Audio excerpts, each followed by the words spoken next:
All right, we're at Anarchpuclo 2019 with Sterlin Lujan of SterlinLujan.com. He also has a Facebook page, sort of like a blogging platform, the Psychologic Anarchist, one of my personal favorite aspects of your work. So Sterlin just gave a talk on psychiatry at Anarch Awakening and, you know, some of the, let's just say, fallibilities of that whole area. Do you want to maybe touch on that and your kind of perspective on this whole thing?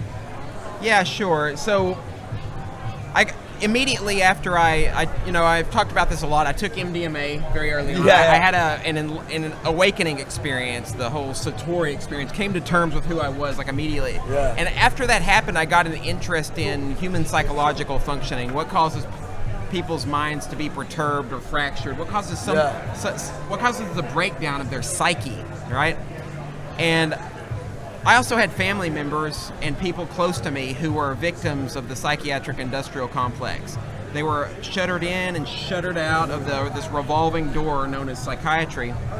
And I started to question its potential to heal people because I noticed what they would do is they provide a cocktail of drugs, pills and potions that work, it seems, to subdue the individual, almost like a chemical lobotomy, right? To take them out of their reality, rather than trying to help them wake up, rather than help them come to terms with their past traumas, their reality, their deep humanness. So this has always been a problematic area of psychiatry, and that's why I started to look really seriously at it. And here's what we got to talk about. The first thing, Carmen. Yeah. Psychiatry, right out of the gate, gets something wrong. It tries to suggest that human beings have mental diseases or mental illness. What's the moniker? Chemical imbalance? Is that? Yeah, that's right. We'll get into that. But the semantics and the language they use is already busted. So think about it like this: how can a mind be diseased? Yeah, right? I know, it's crazy. A disease in the medical sense, as defined by Virchow, is a body, organ, or tissue or lesion has some type of germ or malfunction that's objectively measurable. You can look at the organ or tissue and you can know how it's causing other aspects of the body to malfunction. Here's the problem though. They're trying to say that a mind fits this criteria. Well, a mind is not something that you can objectively analyze. Yeah. A mind is an emergent process of brain functioning. It could be even something more profound than that. Yeah. This is just what we know with the current science. So they're using this idea that the mind is diseased, but they're bringing in subjective analysis to say that since you can't prove without a doubt that a mind is diseased, they're bringing in subjective analysis, and they're also trying to say that aspects of the brain may be malfunctioning or there may be a chemical imbalance that causes perturbation of the mind. But what we've actually found out is that those studies haven't been borne out, right? Yeah.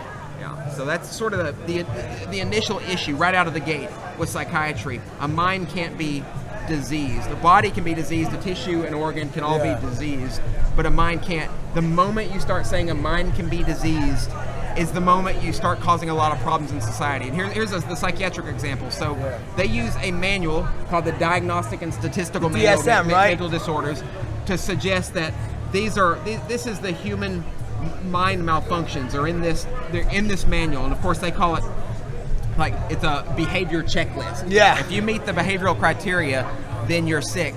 But early on in the DSM, homosexuality was listed as a mental disease.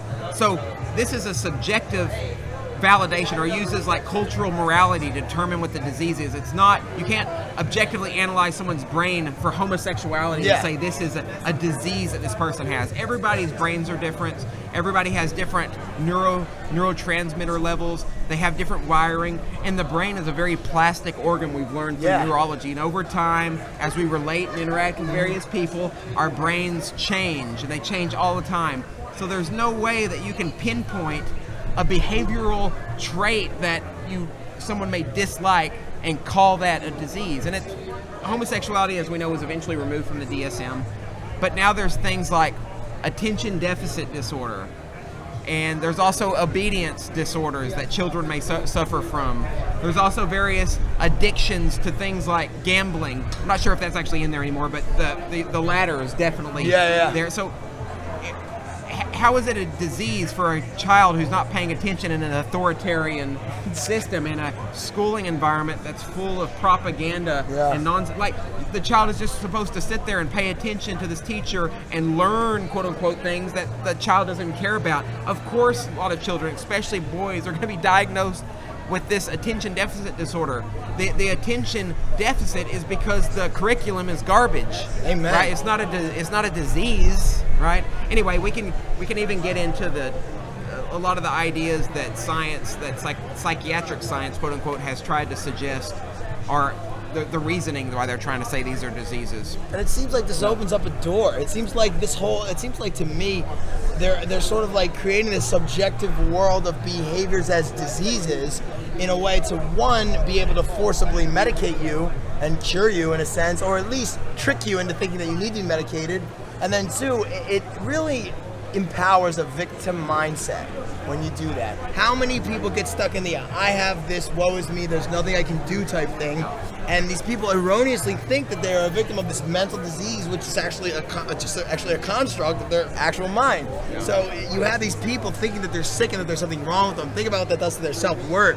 Do you think that helps their anxiety or their mental illness? Probably not. Yeah, Carmen, 100%. So, yeah, and I'm glad you mentioned this, because I've talked about this a little bit on my Facebook page and online at various places. What it creates when people are handed this diagnostic label, this disease, creates a self-fulfilling prophecy, right? They're going to behave in such a way that validates or vindicates that psychiatric label. So if the psychiatrist says they have schizophrenia, well, what they're going to do then is fully believe in that label and diagnosis, and they're going to behave in ways that validate it. And then, in the worst case scenario, a lot of these folks, they get to a point where they're using it as a crutch then, because they get a lot of handouts, and there's a lot of special things that they receive as a result of having that. Like there's monetary handouts. They get to, like, if they have work, they can have a doctor's note saying they had a breakdown. And listen, I want to make this very clear. I'm not saying that people don't suffer. People suffer the problems of living. There are reasons why people's minds may go awry. I mean, we effectively live in this. We live like caged animals under a status construct where we're all told what to do and live in certain ways all the time. So it's no wonder that psychiatry has cropped up as a way to handle the people who have breakdowns as a result of this caged animal complex that they find themselves in. So all psychiatry is trying to do is to numb these people down, or like put them under control so that they fit within the context of the status quo. And this is what I've always said about psychiatry. All it is the religious arm of the state apparatus to keep people in line. And we know this is fact. Psychiatrists have more power than judges a lot of time. They can put people in a psychiatric institution without due process by signing off a piece of paper, and that effectively amount to prisons, right? Yeah. They're locked in this institution, and they may get treated a little better, just a little better than a prisoner that's who's incarcerated. But nonetheless, the psychiatrist can do this without due process and without concern for people's liberty. So that right there goes to show the power that psychiatry has as an institution in the society, and why it's so awful and so horrible, and people suffer as a result of it. It's the truth, man. And like it's just interesting because all this is being based on like subjective sort of like information. Like, I watched an incredible movie, a documentary that turned me on to all of this years ago. It was called The Marketing of Madness. You ever seen it? I have not seen that. That sounds like it would be right up my alley. Yeah, it is right up your alley, It makes some sense about this kind of stuff going on. The idea is, they went into how the DSM was created, how it's updated, because obviously, like you said, there's no more homosexuality. That's too politically incorrect, so we have to make sure our mental diseases don't offend anybody so that people accept them, you know what I mean? Yeah. Oh, yeah, and you remind me of something. So one of the things about actual diseases, so doctors, physicians, and scientists discovered diseases. Right? Yeah. Cancer was discovered. HIV was discovered. Chlamydia was discovered, obviously as a germ, right? So mental illnesses, they're not discovered. They're voted on by psychiatrists in the ivory tower. That's in that movie, right? Yeah. So psychiatrists, they vote on what goes into the DSM, and like homosexuality, they can vote these diseases out. when we discover illnesses, actual illnesses, they're discovered on autopsy. A corpse is examined and the disease is discovered, or we take an objective analysis and actually find the disease. So far, none of these mental illnesses have been completely identified as diseases of the brain. And get this is what Thomas Sawes, one of my heroes in the anti-psychiatric space, said to me, what he said to everybody really, is these psychiatric illnesses, that's why they're not illnesses. They're not discoverable, and a person can't come down with them. It's like he said, it's what we would call spring fever. A person can have spring fever only in a metaphorical sense. Yes. They can't have a cancer or AIDS in a metaphorical sense. It's because it's objectively observable. Yeah. The inflammation, the disease, it's there, it's measurable, there's an effect. There's nothing like, what people will think the effect is their emotions or whatever depression they're going through. Like, that's the effect. Can't you tell? So I'm obviously diseased. But again, it's based on this false fundamental axiom of the mind being like this organ that can like dehydrate or get, like you said, get a lesion or something. It's immaterial, and to call it a disease is honestly a false axiom. Right. Yeah, and let's talk a little bit about what their psychiatry's claims are, and I don't mind taking some time to get into this because it's really important. Yeah, I agree. So, let's go. So let's just talk about their main theories behind the main mental illness that most people suffer from, depression. We'll use it as an example. So the psychiatrists are trying to suggest that there's a chemical imbalance in the brain, specifically of the neurotransmitter serotonin, and that low levels of serotonin are actually what destabilize people's moods and lead to depression. So for the psychiatrist, it's purely physiological. It's purely biological. It doesn't have anything to do with the person's traumas, back histories, personal psychology. None of that matters to the psychiatrist. What matters is this perturbation of neurotransmitters. But here's the thing about this. These studies suggesting that neurotransmitters cause mental illness have not been validated. And this isn't like alternative science. This isn't like some woo fuckery that we're going to find on the fringes somewhere. This is actually in the psychiatric literature. I recommend reading Robert Whitaker's book, Anatomy of an Epidemic. He's a scientific journalist who's really explored these chemical imbalance theory hypotheses. So here's the thing. When you go to the psychiatrist that we talked about, they use a behavioral checklist, the DSM, to determine mental disorders. Yeah. They can't test directly for the neurotransmitter in the brain. Yeah, there's no thing they draw. Yeah, you can't pee in a cup and get neurotransmitters to come out. This is the only way they can test for neurotransmitters. They've done it. You have to take cerebral spinal fluid out of the brain, and then you measure the metabolite of serotonin. Serotonin is 5-HIAA. That's the metabolite of serotonin. And what happened, they did studies where they had the depressed group. They took the cerebral spinal fluid from those folks, and then they had a control group who weren't depressed. And what they found was, rather obvious. Some people had, in the control group, had what would have been called depression if they would have determined it, because they had low levels of the metabolite, suggesting a low level of serotonin. And so there was a lot of conflicting reports that these studies suggested. So what did? They swept it under the rug, and because the pharmaceutical industrial complex has been doing most of the studies, and because they effectively control psychiatry, they swept that under the rug, and they kept telling this narrative, this story about the chemical imbalance theory of depression. So, and there's another point to this. There's no way to measure, even if we wanted to, there's no way to measure a normal balance or normal levels of serotonin, dopamine, glutamate, any of these neurotransmitters. We don't know what the normal ratio is for any given human being. And the truth of the matter is that it's all different. We all have different neurochemical systems. We all have different genetics. We have different biology. So there is nothing that we could call baseline or normal in terms of our neurotransmitters and neurochemicals. And this is one of the tragedies of psychiatry. They've come out and tried to make these very audacious claims and arrogant claims that chemical imbalances exist, but their own literature and their own tools of measurement have refuted their own theories. But because of the relationship with the pharmaceutical industry, they've continued to tell this story, and people continue to buy into it. Yeah. And I think it's not just the pharmaceuticals, man. I think like you said, it is sort of like an arm of the state. Like, I remember myself, I was always told I had ADD as a kid because I didn't think sitting down every day in school was like the most fun thing to do when I was like a 7-year-old kid with all this energy and all this vitality. And then even further into college, I was in engineering school. It was a lot of work. I was trying to do a lot of things, and all the kids in school were taking Adderall because it helped you focus and helped you do this shit. So I literally went to a psychiatrist, claimed to have ADHD when I thought it was bullshit, and he did his, infallible diagnostic test on me to see if I was sick or not, or if I had this mental disease. And lo and behold, I guess I must have ADHD, even though I knew I didn't. Right, yeah. And that's, and I can empathize with that, but that's effectively what happened to me. And then they stuck me with Ritalin. So I was taking effectively an amphetamine. They're feeding children amphetamine. It says amphetamine salts on the pill bottle. Yep. So it's effectively a form of speed.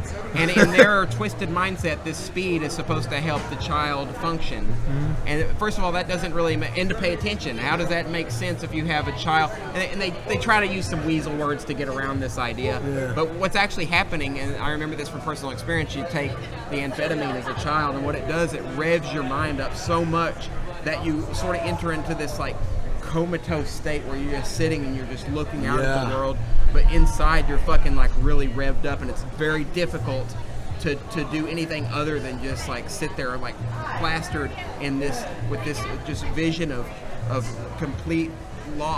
being completely lost in your mind. It's a real tragedy. I completely agree. It's so sad to see so many children handed these pharmaceuticals when in reality what they need is more open environments. They need less propaganda and less indoctrination. They need more what Dana Martin calls radical unschooling. I just interviewed her about that. It was awesome. Yeah, I wholeheartedly agree. And like you said, that speed does sort of put you into that sort of like tunnel vision, like too much energy but like directly focused. So you can bang stuff out on the computer and you might get some good grades in college, but like I remember trying to drive a car, I was so hyped that I couldn't wait for the car in front of me to go for the green light, you know what I mean? Right. I had fury at this car in front of me, and my reflexes were too, I wouldn't eat. It was like this weird screwy like speed feeling. So like that wasn't cool, but I know you and I have discovered some other chemicals that actually do produce somewhat of a profound effect on the human brain. Yeah, let's talk about that. So the first thing that I'll say though is I believe wholeheartedly in a person's right to do whatever drugs they want, even if it's pharmaceutical drugs, to put these drugs into their body for the hope that it helps them in some way. Mm-hmm. The problem with psychiatry is that they lie to people and claim that these are going to cure them of whatever mental illness. And what's happening here is that the psychiatric industrial complex with the state have created a hegemony on healing. Yeah. They have basically taken healing away from the power of the individual and the power of the market, and said that we're going to have a monopoly on this. We're going to control people's right and access to certain chemicals. So this is why most of what we're getting into here is the psychedelics have been banned. Most of the designer drugs have been banned, with a few exceptions, and we can get into that if you want to. But the reason why these drugs are banned is because they actually do provide people with the capacity to heal. And it's what I call drug schizophrenia in society. People think that they can take these pharmaceuticals over time and get healed, when the reality is it's only causing more problems over the long term. It's causing what they call tardive dysphoria, meaning like you take antidepressants and over the long term the brain compensates for that and causes more depression. But here's the difference. The psychedelics, the designer drugs, in my personal experience, MDMA, you take this pill one time, you take this powder one time, and what it causes is a vastly deep, altered state of consciousness that allows you to introspect in ways that you've never introspected before. So it opens your mind to your traumas. That's the key here. Yeah. It allows you to look at the problems in your history that led to your suffering and to overcome that suffering in your own way. Mm-hmm. But these psychiatric drugs aren't mind-altering substances. They're mind-subduing, mind-subjugating substances, and they don't allow a person to fully experience themselves as human beings and to open their consciousness. So this is sort of the difference. This is why psychiatry wants to keep a monopoly on the drugs they can feed you effectively forever, over time, with the idea that it's going to help you, when in reality you can go to the Peruvian jungle and sit with a shaman and take some ayahuasca and have an amazing experience and come to terms with your suffering and really purge all of the difficulties and all of the trauma and all the problems that you lived with. And that's why there's a war on healing. Yeah. Wow. Not many people know about that war. They know about the war on drugs, but they don't know about the war about literally liberating yourself from your trauma and your pain, so that you're just nothing but light and joy at the end of that road. You know what I mean? That's right. Sterling, I always love sitting down with you, man. I literally cannot appreciate you more. Like, whether it's online or in person, dude. And check this out, we're having our own conference in Philadelphia called Anarchadelphia. Going to be very akin to this. We got a couple people from here already coming. Mark Passio, Derek Rose, a few other people. And dude, the there are a lot of people in my area, in the Philadelphia area, who really think that these drugs are something good. I mean, I even dated a woman for a while who was on them, you know what I mean? And I could totally tell. Yeah. You could see in her eyes, you know what I mean? But like you said, man, love, and whether you get to it through introspection on psychedelics or whether you just have a relationship with somebody who loves you enough to give you the courage to sort of like try what's on the other side. Long story short, she got off them and she's great now, you know what I mean? Thank goodness. Yeah, and I've known a lot of people in my life who got off of those cocktails, and they've been able to come up. What it's really about is our relationship, our networks, and our ability and freedom to explore our own consciousness and depth of self. If we can't do that, we're likely to suffer the depredations of various kinds of traumas that we basically are unfinished business. We need to work through all those things to come out on top and to heal ourselves. Absolutely. Well, hopefully you can tell all the Philadelphians and all our travelers about this stuff so they can do it for themselves in Anarchadelphia. Absolutely. I really recommend that. I would actually love to be there myself and help you guys out. That's what we're getting at, man. We would love to have you speak and teach the world about this stuff. Yeah, let's talk about that here in a little while. Awesome. Appreciate Sterlin, thank you for everything, man. You're Carmen. the best. Yep. Love you, brother. All right.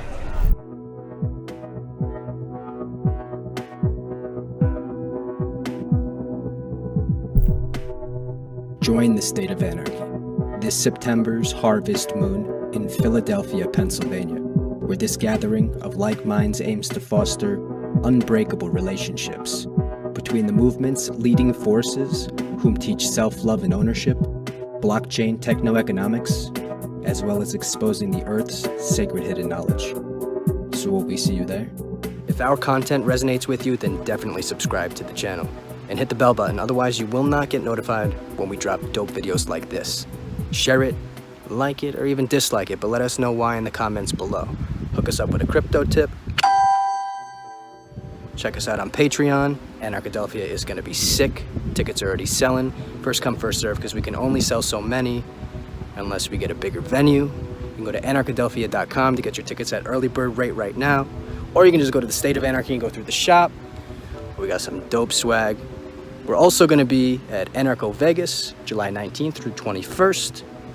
And then we'll be at the Red Pill Expo, June 7th through 9th in Hartford, Connecticut.